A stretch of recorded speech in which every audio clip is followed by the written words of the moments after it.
জ্বালানি সংশ্লিষ্ট বেশিরভাগ প্রতিষ্ঠানই আমদানি ও সরবরাহ নীতি না মানার কারণে হঠাৎ করে মূল্য বৃদ্ধি পাচ্ছে বলে মন্তব্য করেছেন কনজিউমার অ্যাসোসিয়েশন অব বাংলাদেশ ক্যাবের জ্বালানি উপদেষ্টা এম শামসুল আলম।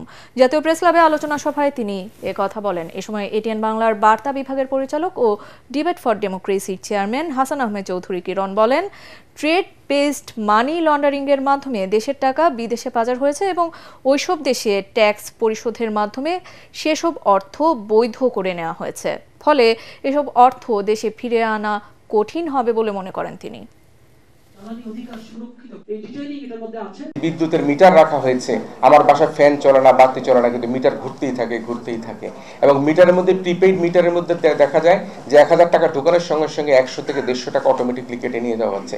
এই যে জ্বালানির সুবিচার পাওয়ার ক্ষেত্রে, বিদ্যুতের মূল্য বৃদ্ধির ক্ষেত্রে আমরা যে অবিচার পেয়েছি, সে অবিচারের জায়গায় আমি মনে করি ক্যাব একটা গুরুত্বপূর্ণ ভূমিকা পালন করতে পারবে। শিল্পজাত পণ্যের এরকমভাবে গ্যাসের মূল্য এবং জ্বালানির মূল্য, বিদ্যুতের মূল্য বৃদ্ধি করে আমরা কি সমস্ত শিল্পজাত পণ্য আমদানি বাজারে, দেশকে আমদানি বাজারে পরিণত করার দিকে যাচ্ছে কিনা, সেটা তৃণমূল পর্যায়ের ভোক্তাদেরকে এবং প্রান্তিক পর্যায়ের ভোক্তাদেরকেও সেটা ভাবার বিষয় হয়ে গেছে।